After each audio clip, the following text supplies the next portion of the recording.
আজকে বিধানসভায় আমরা সত্যি কিছু নাটক দেখলাম। অতীতে যারা প্রতিটি আমাদের প্রেস পর্যন্ত দেখেছেন, দিনের পর দিন বিধানসভায় এসে বিধানসভায় একটা ইস্যুতে শুরু থেকেই বিধানসভা বয়কট করেছিল। রেগুলার ফেনোমেনা, প্রতিদিনই তারা বয়কট করত। আজকে তাদের কাছ থেকে অনেক জ্ঞানের কথা আমরা শুনলাম। সবচেয়ে বড় কথা যে তিনি একটা অসত্য কথা বলবেন, সেটা হলো যে বিধানসভায় 11 মাস তাকে বার করে রাখা দেওয়া হয়েছিল।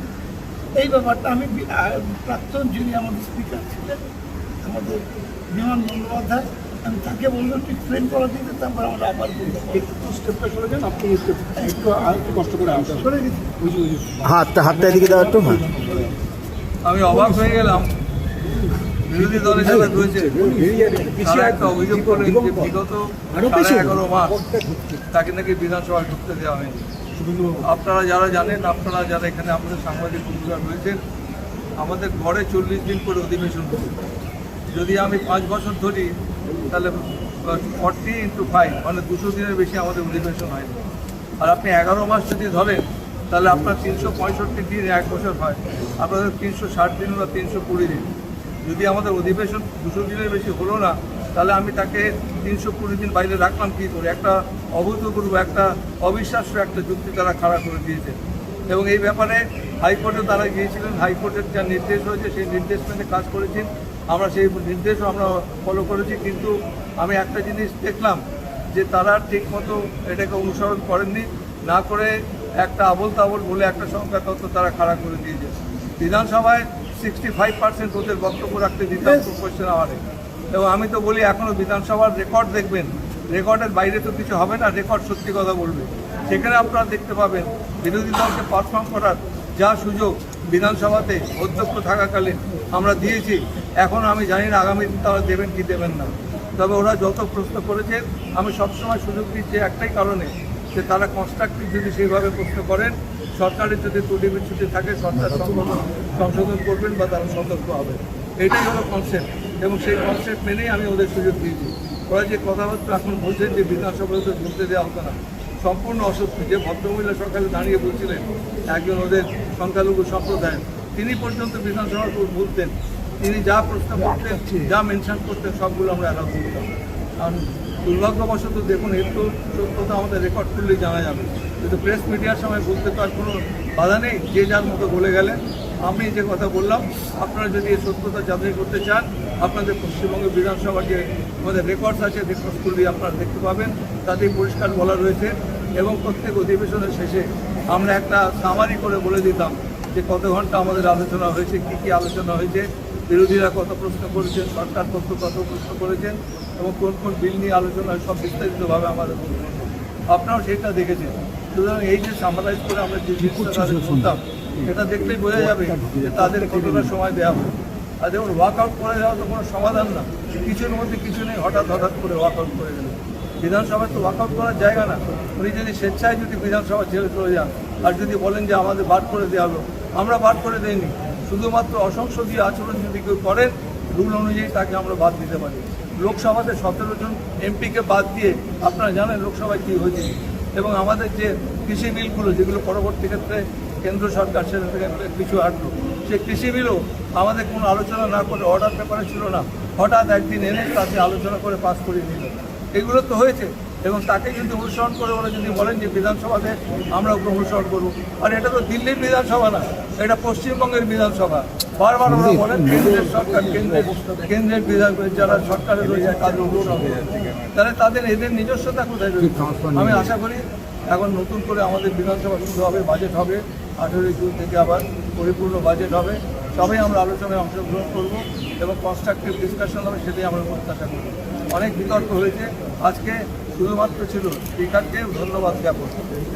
তাকে সামনে রেখে এমন রাজনৈতিক বক্তব্য সবাই রাখতে আরম্ভ করলেন, যেটা আমার মনে হয় not debating to the status of today's discussion. Anyway, সবাই ভালো থাকুন, বিধানসভা ভালো মতো চলুক, এটাই আমরা চাই।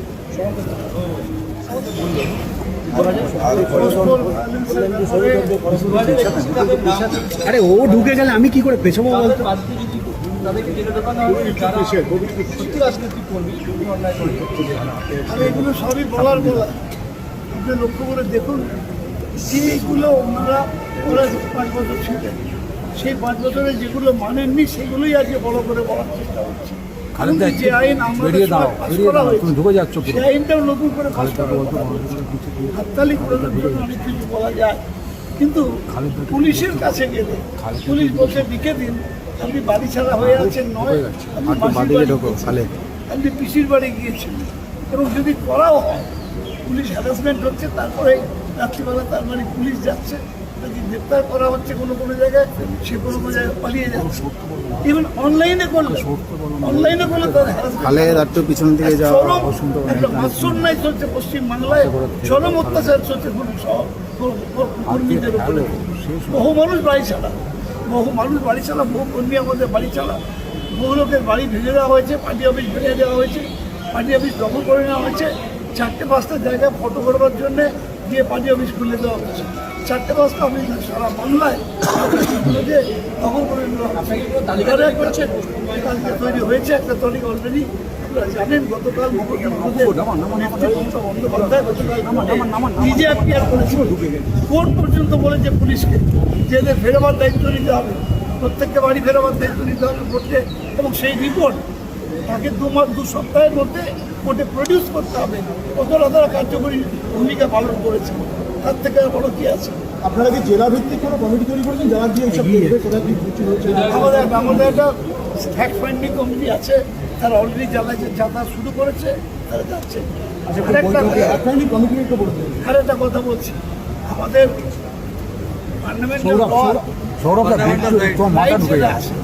কনস্টিটিউশন অফ ইন্ডিয়া, সময়টা অত্যন্ত প্রাসঙ্গিক আজকের দিনে। আর্টিকেল 25 থেকে আর্টিকেল 28 ইন্ডিয়া তাতে পরিষ্কার করে বলা রয়েছে প্রত্যেকটা মানুষের তার নিজ নিজ ধর্মাচরণ করার অধিকার রয়েছে। অনেকে সেই অধিকার খর্ব করার চেষ্টা করছে।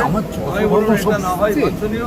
সংবিধানকে মান্যতা দিয়ে প্রত্যেকটা মানুষের যে তাদের যে অধিকার রয়েছে, তাদের রিলিজিয়াস রাইটগুলো পারফর্ম করার যে অধিকার রয়েছে, সেটা তাদের গুরুত্ব দিয়ে সেটা বিবেচনা করা উচিত। আমার মনে হয় রাজ্য সরকার নিশ্চয়ই ব্যাপারটা দেখবেন এবং গুরুত্ব দিয়ে এটা যেমন দেখবে, যাতে আমাদের প্রত্যেকটা মানুষ যেন তাদের রিলিজিয়াস রাইটটা তারা পারফর্ম করতে পারেন সেটা দেখবেন। সিদ্ধান্ত আমরা এই কথাগুলো আপনাদের দলের নেতৃবৃন্দকে জানাবার পর পরবর্তী পদক্ষেপ কী হবে। আচ্ছা, একটা কথা হচ্ছে, মুখ্যমন্ত্রী শুভেন্দু তিনি আম জনতার দরবার করবেন, এখনো শিডিউল ঠিক হয়নি, তোমার মুখ ঢুকছে, এবং উনি আগামীকাল পুলিশ প্রশাসনের সঙ্গে বৈঠক করবার জন্য ডায়মন্ড হারবার যাচ্ছেন। এই ডায়মন্ড হারবারই বা নিয়ে শুরু হচ্ছে কেন, কি কোনো বিশেষ বার্তা? এই দুটো নিয়ে যদি কিছু পরিষ্কার একটা কথা বলতে চাই, যে কথাগুলো আজকে যিনি সরকারের সঙ্গে আনছেন মুখ্যমন্ত্রী, আজকে বলুন না, আপনারা তো এতদিন এখানে প্রেস আছেন, কোনোদিন দেখেছেন যে স্পিকারকে ধন্যবাদ দেবো যে বক্তব্য, সেখানে আমি বিরোধী দলনেতা আমি যেটা বললাম তার উত্তর তাকে দেওয়ার সুযোগ দেওয়া হলো? এটা হয় না। প্লাস সরকারি দল বললেন আমাদের সমান সুযোগ দেওয়া হবে, ওরা আমাদের থেকে বেশি সুযোগ পেতেন। আমাদের বিগত দিনে স্পিকার বললেন আমাদের থেকে ওরা 65% পর্যন্ত পেয়েছে। সেখানে দাঁড়িয়ে আজকে দেখলাম সরকার পক্ষে 3 জন বক্তব্য রাখবেন, আর আমাদের একজনই বললেন আমাদের তো প্রাক্তন স্পিকারকেও ডাকতে পারতেন, ডাকলেন না। এমন করতে নাম জানেন না, নতুন মানুষ অন্যান্য দলকে এক সময় দিয়েছেন, কিন্তু এই যে বিরোধী দলকে সমান সুযোগ দেবো এই কথাটা বলে হাততালি করলেন। আমি যে দেখলাম বিরোধী দলকে সমান সুযোগ আজকেই দিলেন না, ভবিষ্যতে কী দেবেন সেটা ভবিষ্যতে না। জনতার দরবার করবেন মুখ্যমন্ত্রী বিভিন্ন জায়গায়, সে তার খুশি হবে বেড়াবে আমাদের কাছে। আর আগামীকাল ডায়মন্ড হারবারে পুলিশ প্রশাসনের সঙ্গে বৈঠক করতে যাচ্ছেন, এটাকে কীভাবে দেখছেন? সেটা হতেই পারে আমাদের কারণ তোমার কাঁধ ঢুকছে, এই যে আমাদের ওখানে যে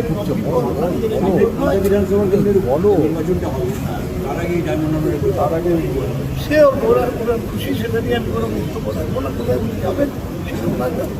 তবে প্রত্যেকটা জিনিসের পেছনে একটা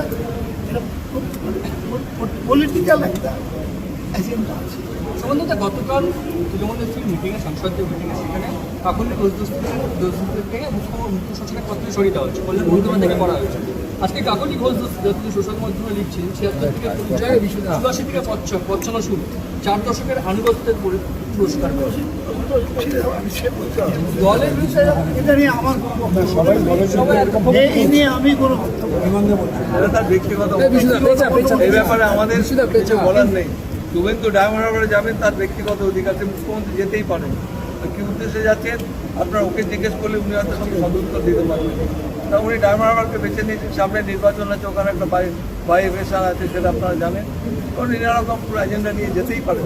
স্যার আমি ওটা বলছি আপনাদের দলের সিনিয়র সাংসদ দলের যারা নেতৃত্ব বিধায়ক করছেন, অনেকে এই মুখ সমাজ খুলছে দলের পদ থেকে সরিয়ে দেওয়ার পরে মুখ খুলছে, এটা কি বলবেন? আপনি তো একজন সিনিয়র। এবং উনি ওনার বক্তব্য উনি বলেছেন কি প্রেক্ষাপটে বলেছেন আমি বলতে পারবো না। আমার এই ব্যাপারে জানা নেই, এটা উনি উত্তর দিতে পারবেন, এই উত্তর আমি দিতে পারবো না। আপনার কি মনে হয় না যে দলের এই বিপর্যয় মুখ খোলা না খোলাটাই ভালো? না, মুখ বলছেন না, দেখুন আমাদের দলে ব্যক্তি স্বাধীনতা রয়েছে বা প্রেসের সামনে কিছু বলা মানেই যে দল বিরোধী কাজে সুতরাং তার মনে হয়েছে কি তার বক্তব্য রেখেছেন, ঠিক প্রেক্ষাপটে বলেছেন, তিনি বলতে পারবেন। তো এই গণতন্ত্র আমাদের দলে আছে, এটাই প্রমাণ করে।